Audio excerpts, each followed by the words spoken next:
गुजरात के निर्दलीय विधायक जिग्नेश मेवाणी मंगलवार 28 सितंबर को कांग्रेस के मंच पर दिखाई दिए। कांग्रेस पार्टी से 2022 का गुजरात विधानसभा चुनाव लड़ने का ऐलान किया, लेकिन जिग्नेश आधिकारिक रूप से कांग्रेस में शामिल नहीं हुए। वहीं उनके साथ मौजूद कन्हैया कुमार ने कांग्रेस की सदस्यता ग्रहण की। जिग्नेश मेवाणी के कांग्रेस में शामिल न होने के पीछे एक टेक्निकल कारण बताया गया। आपको उसी टेक्निकल कारण और उसके संवैधानिक पहलुओं के बारे में बताते हैं विस्तार से। जिग्नेश मेवाणी ने कांग्रेस की सदस्यता क्यों नहीं ग्रहण की, इसके बारे में उन्होंने खुद बताया। कहा था, एक टेक्निकल वजह के चलते मैं फॉर्मली कांग्रेस पार्टी ज्वाइन नहीं कर सकता क्योंकि मैं एक निर्दलीय विधायक हूं।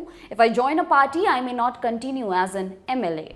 मेरी पार्टी के सीनियर लीडर से बात हुई, मेरे क्षेत्र के साथियों के साथ बात हुई, अपने आप से बात हुई, राहुल जी से बात हुई, तो मुझे लगा कि मैं इस विचार के साथ हूं ना, ये सबसे प्रमुख बात है। बाकी की फॉर्मेलिटी तो आने वाले महीनों में भी हो जाएगी और राहुल जी ने भी कहा है कि वो जो पर्चा भरकर सदस्यता लेने वाली बात है वो तो कल भी कर लेना। अभी अपने क्षेत्र के लोगों के साथ खड़े रहो। मैं फॉर्मली नहीं लेकिन इस विचार के साथ आज जुड़ चुका हूं। मैं 2022 का चुनाव कांग्रेस के सिंबल से ही लड़ूंगा, चुनाव कैंपेन का हिस्सा रहूंगा।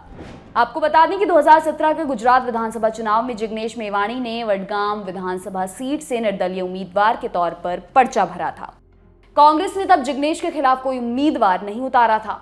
मेवाणी ने बीजेपी के हरकाभाई चक्रवर्ती को हराकर जीत हासिल की थी। अब बात करते हैं इस टेक्निकल कारण की जिसके चलते जिग्नेश मेवाणी कांग्रेस ज्वाइन नहीं कर पाए। इसका जवाब मिलता है दल बदल विरोधी कानून यानी संविधान की 10वीं अनुसूची में।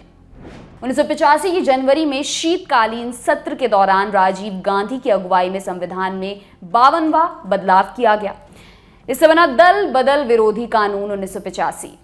इस कानून में दल बदलते समय निर्धारित नियमों का पालन न करने पर निर्वाचित सदस्यों की अयोग्यता का प्रावधान है।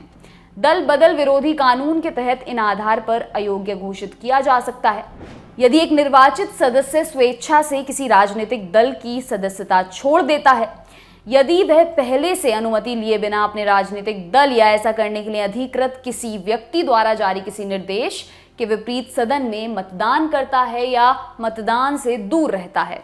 यदि कोई निर्दलीय निर्वाचित सदस्य निर्वाचन के 6 महीने के बाद किसी राजनीतिक दल में शामिल होता है। जिग्नेश मेवाणी के संदर्भ में यहाँ तीसरी चीज फिट बैठ रही है। अगर वो अभी कांग्रेस पार्टी ज्वाइन करते हैं तो उनकी विधानसभा सदस्यता जा सकती है। इंडियन एक्सप्रेस के एक रिपोर्ट के मुताबिक 1969 में गृह मंत्री वाई.बी. चौहान की अध्यक्षता में एक समिति ने दल बदल के मुद्दे पर गौर किया था। यह देखा गया कि 1967 के आम चुनावों के बाद दल बदल ने भारत में राजनीतिक परिदृश्य को बदल दिया। 376 में से 176 निर्दलीय विधायक बाद में किसी न किसी राजनीतिक दल में शामिल हो गए। हालांकि समिति ने निर्दलीय विधायकों के खिलाफ किसी कार्रवाई की सिफारिश नहीं की, लेकिन समिति के एक सदस्य निर्दलीयों के मुद्दे पर समिति से असहमत थे। वो चाहते थे कि यदि निर्दलीय किसी राजनीतिक दल में शामिल होते हैं तो उन्हें अयोग्य घोषित कर दिया जाना चाहिए। चौहान समिति ने निर्दलियों को लेकर सिफारिश नहीं की। इसकी वजह से दल बदल विरोधी कानून 1973 बनाने के प्रारंभिक प्रयासों में राजनीतिक दलों में शामिल होने वाले निर्दलीय विधायकों को शामिल नहीं किया गया। अगले विधायी प्रयास 1978 में हुए जिसमें स्वतंत्र और मनोनीत विधायकों को राजनीतिक दल में शामिल होने की अनुमति दी गई, लेकिन जब 1985 में संविधान में संशोधन किया गया तो निर्दलीय विधायकों के तयशुदा वक्त के बाद राजनीतिक दल में शामिल होने पर रोक लगा दी गई। किसी पार्टी में शामिल होने के लिए मनोनीत विधायकों को निर्वाचन के बाद 6 महीने का समय दिया गया। इस कानून की सबसे बड़ी खामी यही है कि किसी भी जन प्रतिनिधि की सदस्यता को रद्द करना सदन के अध्यक्ष के विवेक पर निर्भर करता है। कानून में किसी टाइम फ्रेम का जिक्र नहीं है कि इतने समय में उन्हें फैसला लेना है। यहीं पर शुरू होती है राजनीति।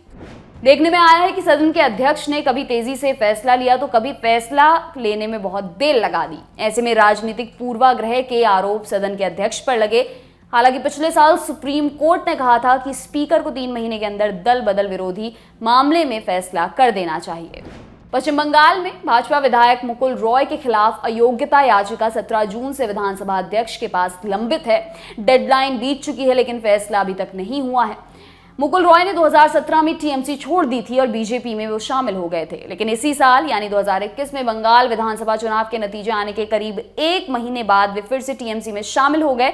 आधिकारिक रूप से वे कृष्णानगर उत्तर सीट से बीजेपी के विधायक हैं। उन्हें विधानसभा की लोक लेखा समिति का अध्यक्ष बनाया गया। हालांकि बीजेपी ने मुकुल रॉय को दल बदल कानून के तहत विधानसभा की सदस्यता के अयोग्य करार देने और लोक लेखा समिति के अध्यक्ष पद से हटाए जाने की मांग की है।